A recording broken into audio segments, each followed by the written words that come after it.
Jésus se réunit avec ses disciples pour manger la Pâque. Comment c'était? Qu'ont-ils mangé lors de ce dernier repas? Aujourd'hui, nous verrons ici comment les Juifs du 1er siècle célébraient la Pâque et sa signification spirituelle.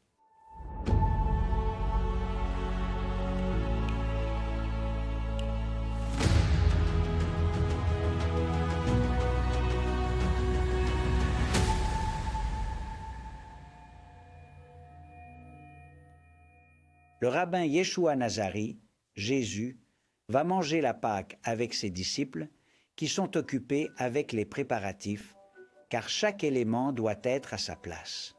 C'est très important. Ils appelaient Seder le banquet de Pâques, qui est plein de symbolisme. Le moment du Seder est arrivé et sur la table se trouve le Kiara, le plat traditionnel de la Pâque. Consiste en une combinaison de 6 aliments avec message.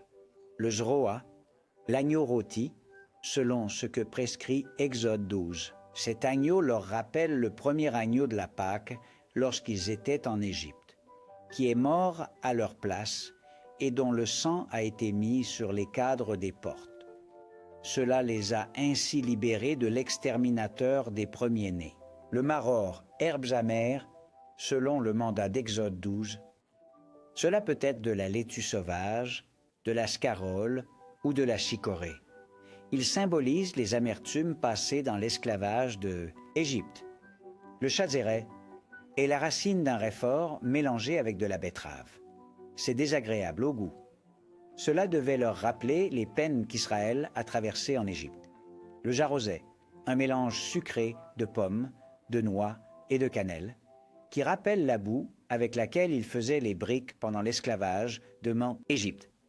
Les parents donnaient ici une leçon aux plus jeunes. Ils leur faisaient d'abord manger du chazéret et leur disaient « Ainsi est amère la vie dans le péché ».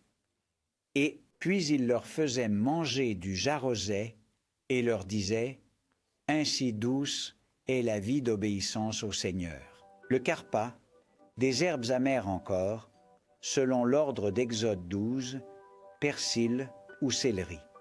Ils les trempaient dans de l'eau salée qui leur rappelait les larmes versées durant leur souffrance en Égypte.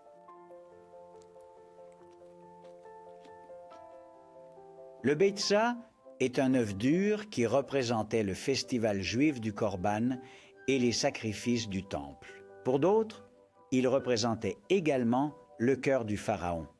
Ils disent que, tout comme cet œuf s'est durci, ainsi le cœur du Pharaon s'est durci et ne les laissait pas sortir d'Égypte.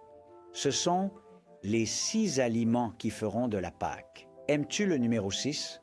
Eh bien tranquille, car le matzah, ou pain sans levain, est le numéro 7.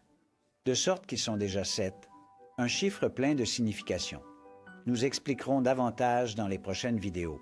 Dans le Seder de Pâques, tout a une leçon, tout signifie quelque chose.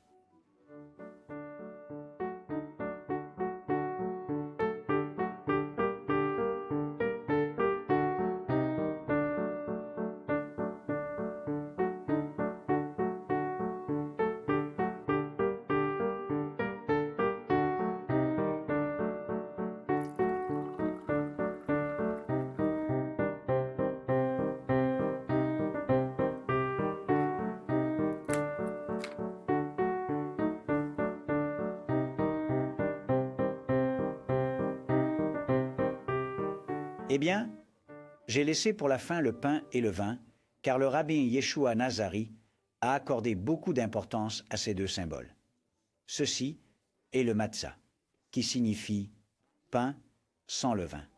On ne le prend pas d'une main, on le prend des 2 mains avec révérence et on répète la prière Baruch Jata, Adonai Eloheinu, etc. Béni sois-tu, Seigneur notre Dieu, Roi de l'univers, qui nous donne le pain de la terre. Ensuite, il y a le vin. Il s'agit de mou, du jus de raisin non fermenté. On boit 4 coupes pendant le dîner, appelé Kiddushim, en récitant d'abord la prière pour le vin.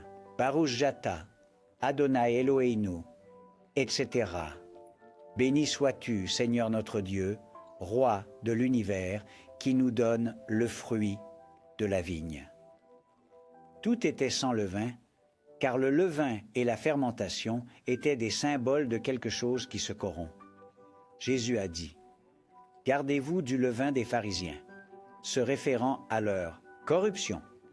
L'apôtre Paul a écrit, « Purifiez-vous donc de l'ancien levain, afin que vous soyez une nouvelle pâte, comme vous êtes, sans levain, car notre Pâque, qui est Christ, a été sacrifié pour nous. » C'est cela. Maintenant, notre Pâque, c'est le Christ. Pour un chrétien, tous les jours sont Pâques. Chaque jour, en prière, tu dois prendre le pain de vie et le sang du Christ pour recevoir sa vie.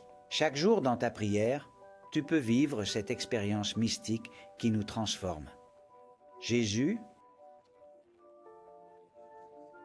enseignait, « Je suis le pain vivant descendu du ciel.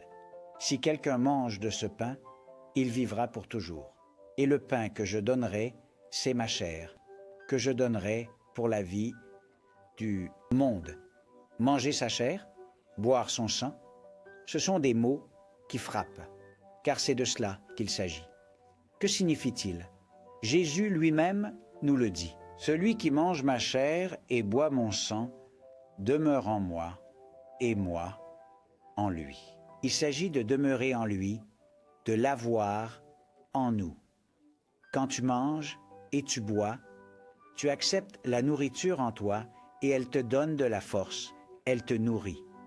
Ainsi, le Christ doit aussi être accepté en nous pour nous donner de la force, la santé spirituelle, vivre en sa présence. Attention, c'est une question vitale. Jésus nous a laissé un avertissement très clair. Jésus a dit, « En vérité, je vous le dis, si vous ne mangez pas la chair du Fils de l'homme et ne buvez pas son sang, vous n'aurez pas la vie en vous. Celui qui mange ma chair et boit mon sang a la vie éternelle. » Écoutez-moi, le rite de Pâques n'est pas sacré.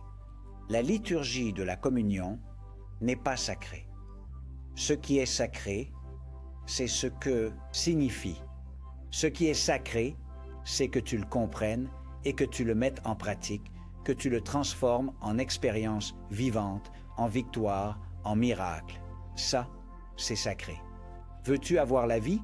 Dans le Seder de Pâques, le rabbin Yeshua Nazari nous a donné la clé. Cherche Dieu dans la prière. Accepte ce que Christ a fait pour toi. Permets-lui d'entrer dans ta vie. Maintenant, c'est le moment. Ouvre-lui ton cœur pour qu'il change ta vie. Lève tes yeux au ciel et récite la prière pascale. Répète avec moi. Baruch Jata Adonai Eloheinu. Béni sois-tu, Seigneur notre Dieu, Roi de l'univers, qui nous donne le pain de vie et nous donne le sang de Jésus pour nous donner la vie, une vie abondante, une vie éternelle. Amen.